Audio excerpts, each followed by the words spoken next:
오늘은 어린이주일입니다. 특별히 1999년, 지금부터 16년 전에 혹시 아픈 추억을 여러분이 기억할지 모르겠습니다. 4월 20일 날 미국의 콜로라도주에 있는 컬럼비아 이 고등학교에서 총기 난사가 있었습니다. 컬럼바인 고등학교에서 어떤 학생 둘이, 고등학교 중퇴한 2명의 청년들이, 이름은 딜런이라는 아이와 에릭이라는 두 아이가 집에 있는 아버지가 사용하는 총을 가지고 들어와서, 이들이 의기투합, 답사하고 들어와서 자기를 미워하고 싫어했던 사람들을 아주 저격으로 사격해서 15명이 죽어, 선생님이 한 분, 15명이 죽고 20명이 중경상 불구자가 됐습니다. 그때 추모식 때 모였던 사람들입니다. 근데 얼마 전에 이 컬럼바인 학교에서 살인사고 난 것을 이 콜로라도 주에 있는 검사분이 글을 썼어요. 왜 이런 원인이 일어나는가? 오래전의 이야기입니다만 이것을 다시 왜 이런 일이 일어나는가를 그분은 3가지로 썼습니다.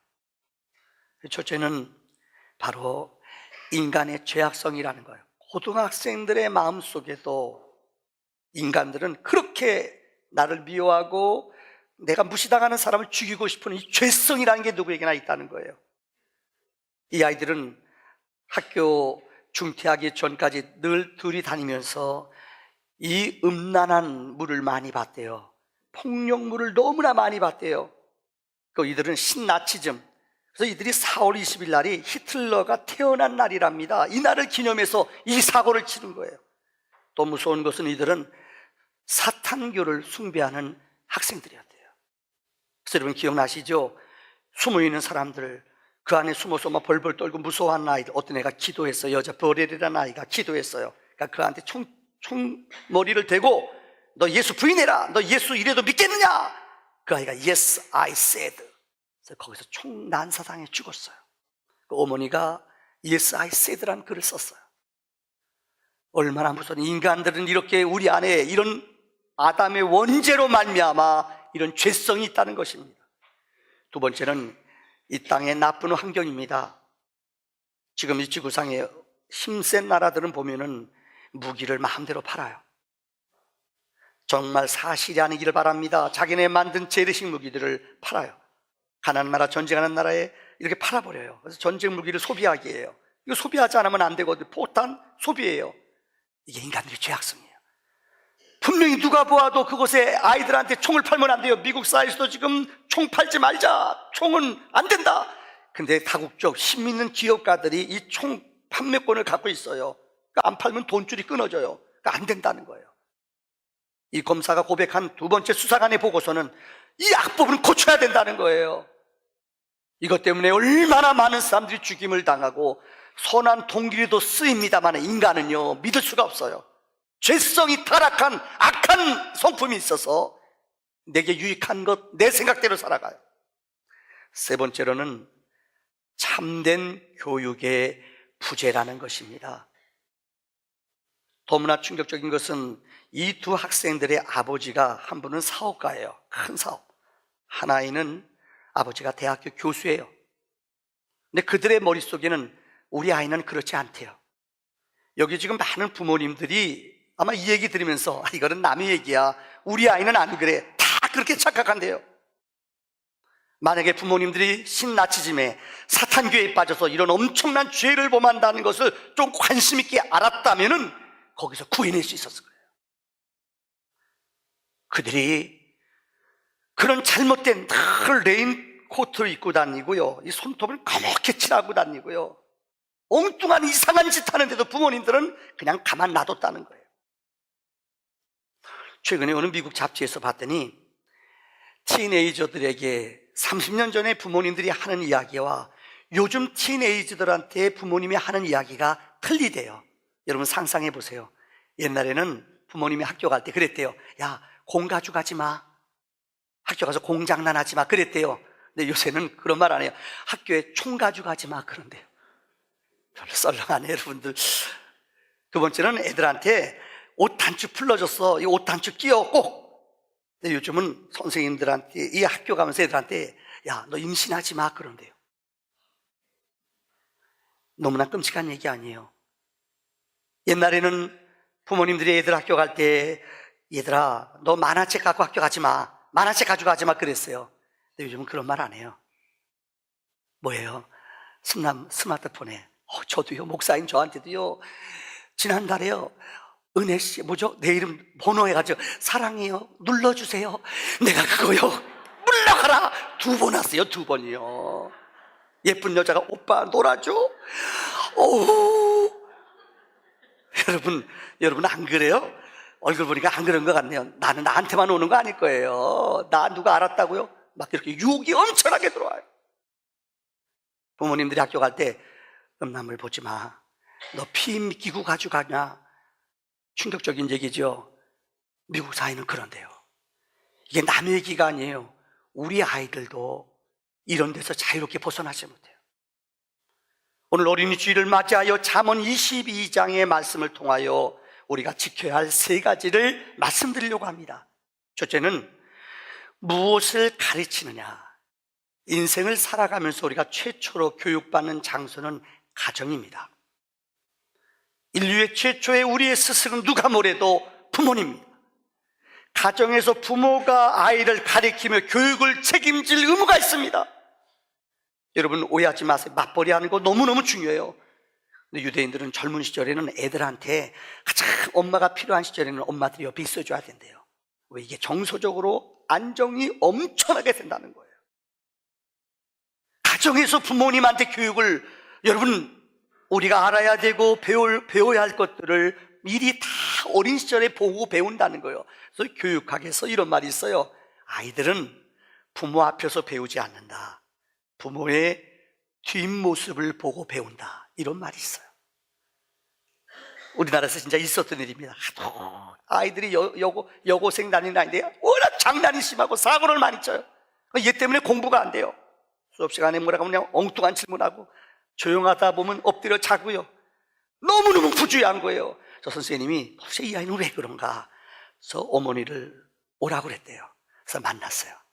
그래서 어머니한테 사실 얘기하는 거예요. 이 아이 때문에 너무너무 수업하는데 힘든데 왜 그런가, 이유가 뭐냐고 물어봤어요. 어머니가 한참 듣고 있더니 뭐라고 말하는 줄 알아요? 어머니가 한참 듣고 있더니 저 샷이 알루미늄 샷이 맞죠? 썰렁하네요. 선생님이 한참 설명했는데 딴짓하는 거예요. 얘 왜 그래요? 그럼 이유를 대야 될 텐데 저 샷이 알루미늄 샷이 맞죠? 오전 얘기 같죠?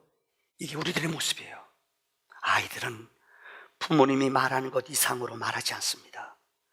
아이들은 부모님이 생각하는 것 이상 절대 생각하지 않습니다. 이스라엘의 역사에 보면은 여러분 아키빠라는 유명한 랍비가 나옵니다. 역사상 이스라엘 나라는 로마가 당시에 세상을 지배했어요. 그래서 AD 70년에 로마에 의해서 이 나라는 완전히 멸망당했어요.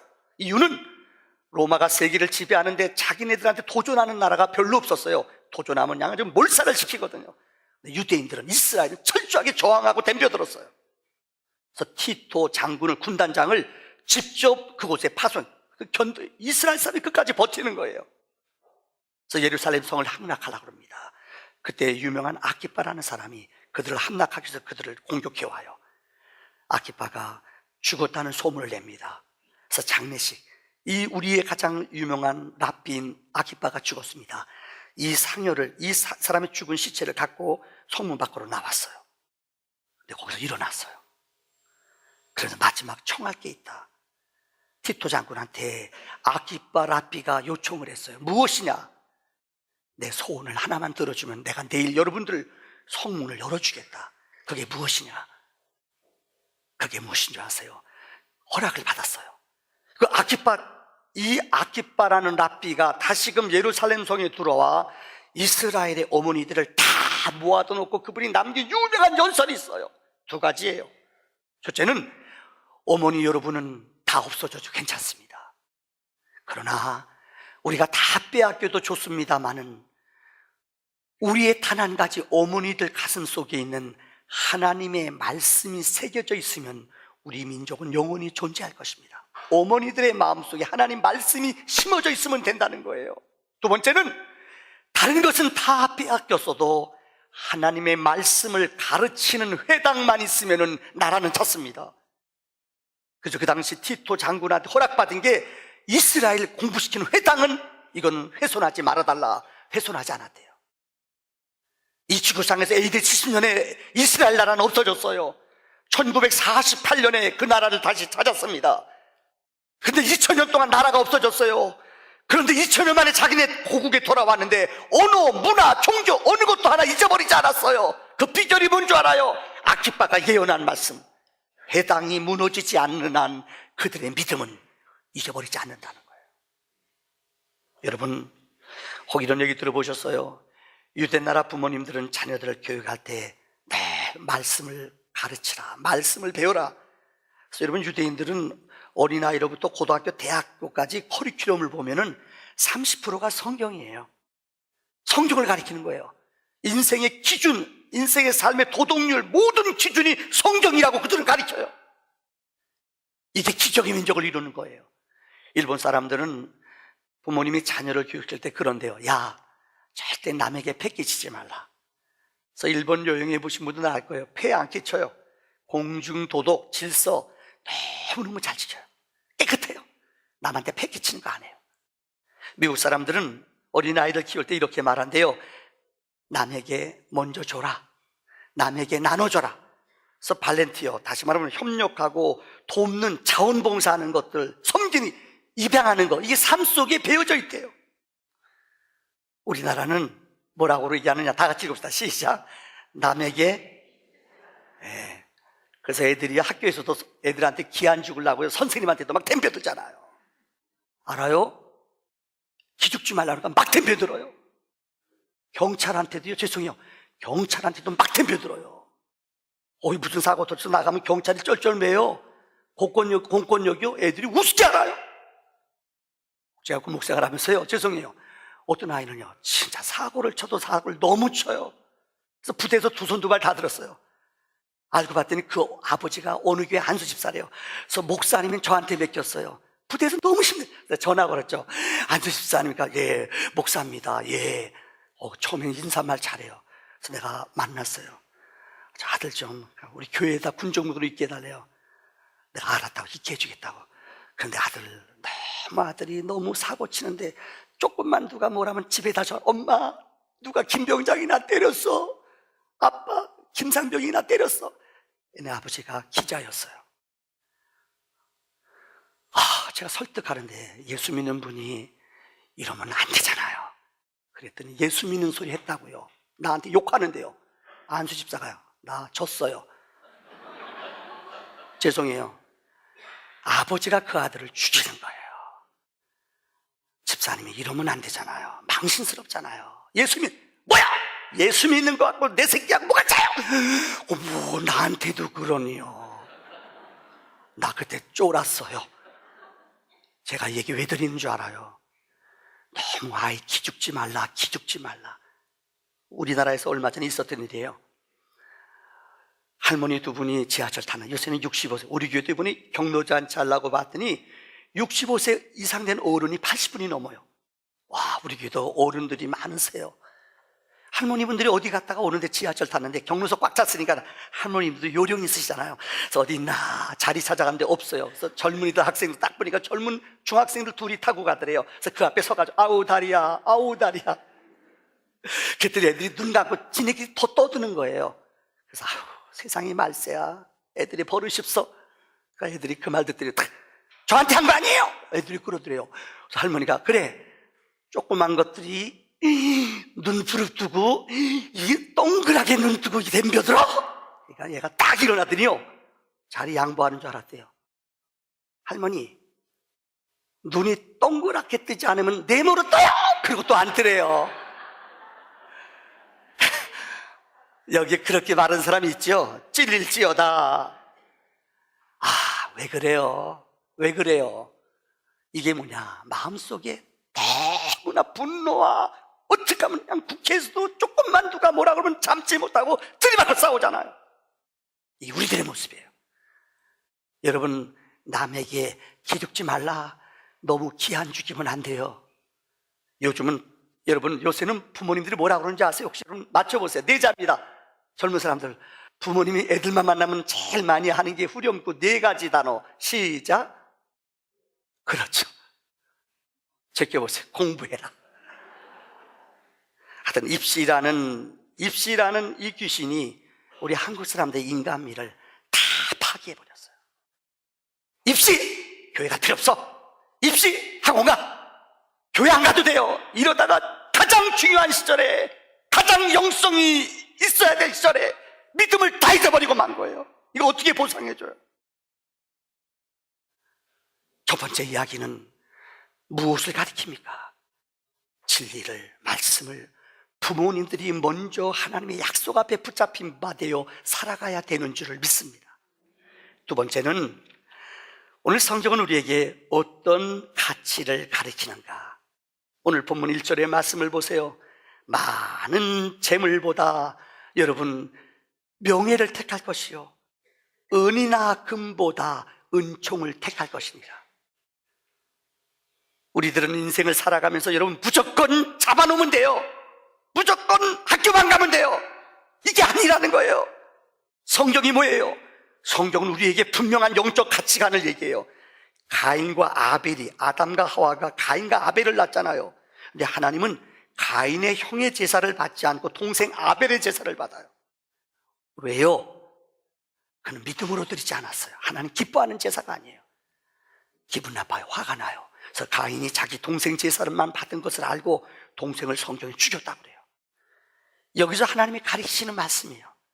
여러분, 똑같은 제사를 드리더라도 하나님이 기뻐하는, 하나님이 원하는 제사를 드려야 돼요. 하나님 합한 제사를 드리는 거예요. 성경에 아브라함과 이삭이 나옵니다. 아브라함의 조카 롯과 함께 그는 갈대아우를 떠났습니다. 그들의 가축, 종들이 점점 늘어나요. 서로 싸움을 해요. 아브라함의 어른이에요. 조카에게, 야, 너의 가축과 너의 종들과 우리와 싸우니까 안 되겠다. 네가 먼저 원하는 거 택하라. 먼저 기득권을 줬어요. 성경에 사람이라면 기본이 있다면 조카는 삼촌 먼저, 어른이신데 삼촌 먼저 와서 일해야 돼요. 내 조카 롯이 뭐라는 줄 알아요? 그래요, 나는 저 땅 할게요. 보이는 땅, 좋은 땅. 어디예요? 소돔과 고모라 성, 좋은 곳 지가 택했어요. 거기는 향락 타락의 도시예요. 얼마 가지 않아 그는 타락의 도시에서 완전히 죽임당하는 모든 가축, 자기 모든 것 아내까지 잊어버리는 비극을 맛봐요. 보이는 것을 택하는 인생이 아니라 보이지 않는 영적인 세계를 택하라고 성경은 말해요. 성경은 우리에게 넓은 문과 좁은 문이 있어요. 어디를 택하라고 말해요? 좁은 길을 가라고 그래요. 여러분, 이게 성경의 약속이에요. 생명의 길이 있고 사망의 길이 있어요. 생명의 길은 힘들고 어려운 길이에요. 성경을 읽어보세요. 성경을 읽으면 죄송합니다, 예수 믿으면 무조건 대박이다, 이게 아니에요. 예수 믿으면 무조건 성공한다, 이게 아니에요. 어떻게 보면 예수를 진짜 잘 믿으려 보면은 영적인 길로 가려고 보면, 생명의 길을 가려고 보면은 유혹이 있고요, 왕따를 당할 수 있어요. 진실되게 믿음 안에 살려고 그러면은 세상 사람들 손가락질 할 때가 있어요. 그래도 더디더라도 이 길을 가야 돼요. 세월호가 떠난 지 1년 됐습니다. 아픈 역사죠. 여러분, 다른 얘기 안 드릴게요. 세월호가 무너진 가장 중요한 이유가 뭐예요? 거기 평행수라는 게 있잖아요. 이 배를 유지하기 위해서 평행수라는 물을 갖다가 이 무게를 잡는 거예요. 근데 조금 돈 더 벌고 더 많은 차들을, 더 많은 무게를 싣기 위해서 평행수에 물을 빼버렸다는 거예요. 평행수는 생명수예요. 조그만 무게를 더 나가, 조금 돈을 더 벌기 위해서 평행수 물을 빼버렸다는 거예요. 그러니까 배 균형을 잃어버린 거예요. 이 아이들을 누가 살려요? 돈으로 돼요? 생명의 소중함을 잃어버렸어요. 이게 바로 누구들의 가치입니까? 우리 사람들의 가치예요. 부끄럽고 마음 아픈 얘기입니다. 여행하는 분들이 얘기합니다. 내가 비행기를 탈 때 제일 중요하게 여길 게 뭐예요? 내가 만약에 일본 간다, 그럼 일본 가는 목표, 그 비행기 알고 타야 돼요. 근데 오늘날 현대인들은 일본 가는 비행기에 관심이 없어요. 여기서 뭐 먹는 거 뭐 나오냐, 영화 뭐 상영하냐, 거기 있는 스튜디오들 예쁘냐 이런 데만 관심 있어요. 얼마나 미련해요. 다시 말합니다. 결혼을 해요. 결혼은 남자와 여자가 하나님 성경에 하나님의 주례자예요. 남자와 여자가 결혼하게 했어요. 얼마 전에 제 친한 친구가 결혼식을 했어요. 정말 마음이 아픈 게요, 나보고 목사니까 가서 기도 좀 한번 해달래요.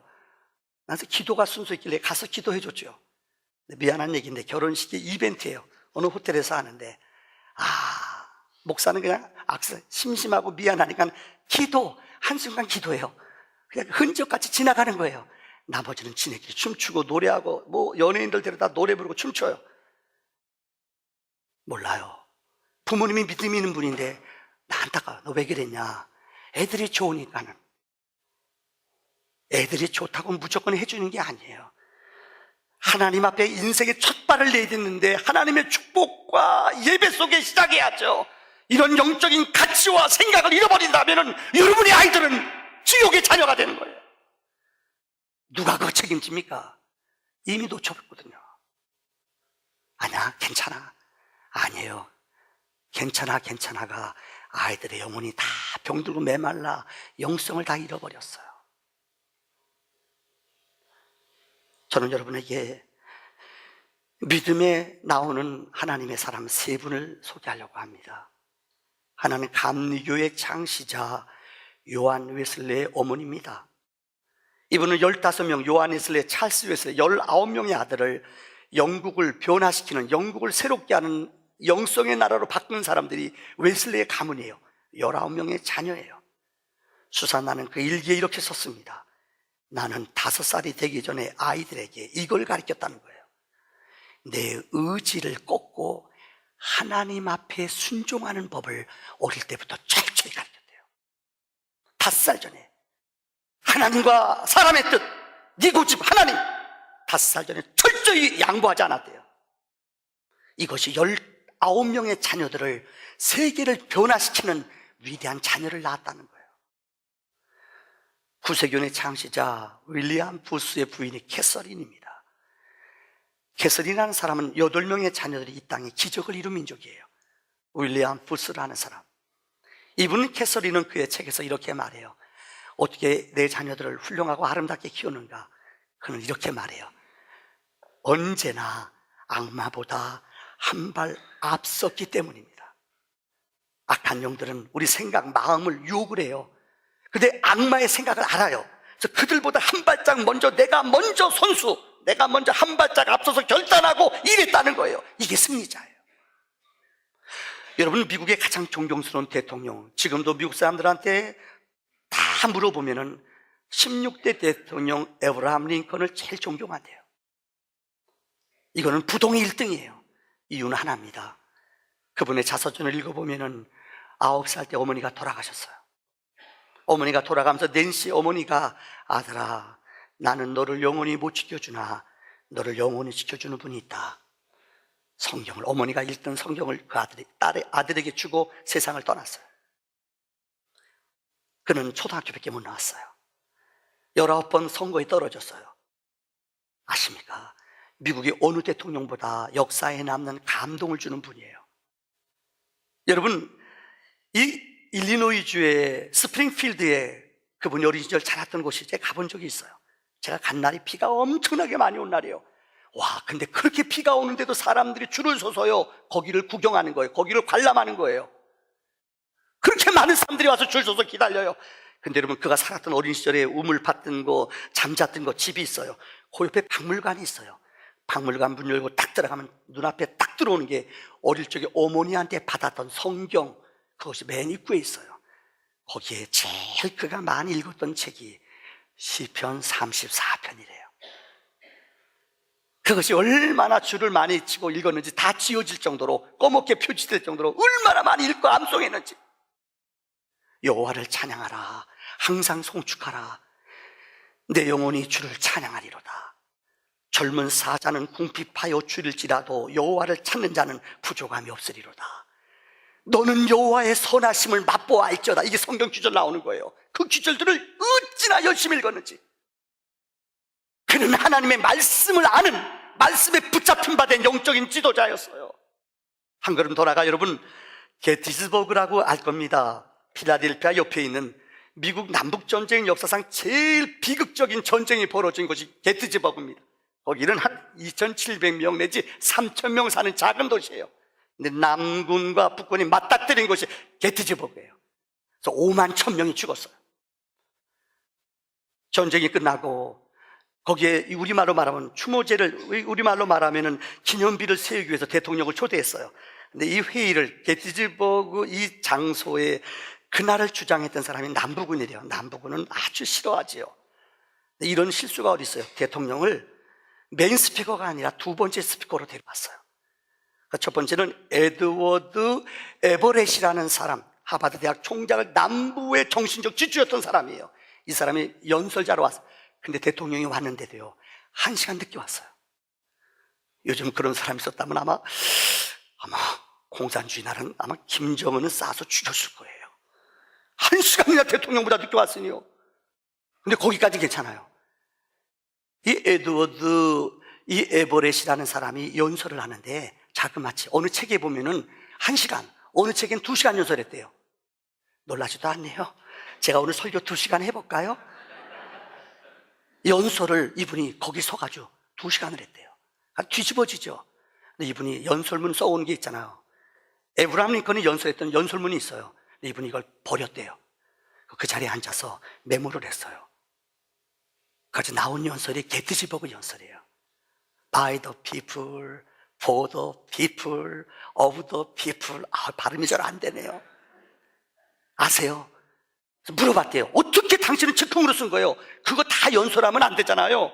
이분이 딱 버려버리고 그 자리에 앉아서 메모해가지고 쓴 거예요.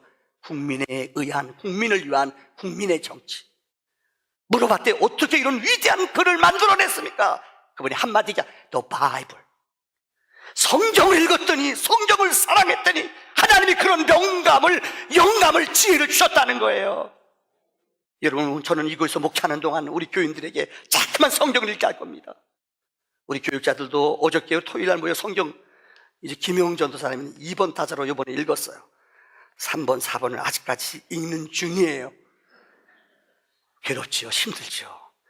그러나 왜 자꾸만 여러분의 영혼이 병드는 줄 알아요? 왜 여러분의 영혼이 자꾸만 어두운 데로 가는 줄 알아요? 말씀이었거든요. 내가 말씀의 깊이와 감동이었거든요. 그러니까 육신에 끌려가는 거예요. 속지 마세요. 마지막 결론입니다. 오늘 본문의 여호와를 경외하는 자는 4절에 재물과 영광과 생명이 있대요. 성경은 우리에게 말합니다. 우리에게는 2가지 아버지가 있습니다. 하나는 나를 낳아준 육신의 아버지가 있어요. 육신의 부모가 있어요. 또 하나는 우리의 영원한 아버지, 하나님 아버지. 이분은 영의 아버지예요. 성경은 말해요. 육신의 아버지를 기쁘게 하지 못하는 자는 영혼의 아버지를 즐겁게 할 수 없다. 성경에 돌로 쳐, 우리 기독교처럼 부모를 존경하는 종교는 없어요. 부모에게 나가라, 부모에게 저주하고 욕하는 사람은 돌로 쳐 죽여도 죄가 아니래요.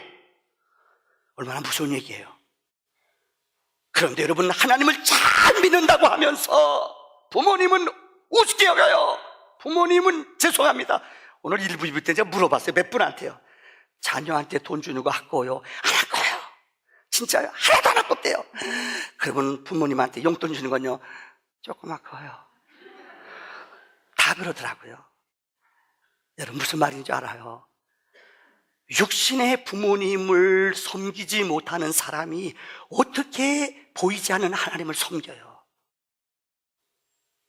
말씀을 마칩니다. 1971년도에 에이즈 환자로 라이언 화이트란 청년 아이가 에이즈가 걸렸습니다. 아마 여러분 기억 못할 거예요. 71년도에라는 것은 오래전 아니에요. 에이즈가 처음 생겼을 때예요. 이 아이가 3살 때 다시 어린 시절에 몰랐어요.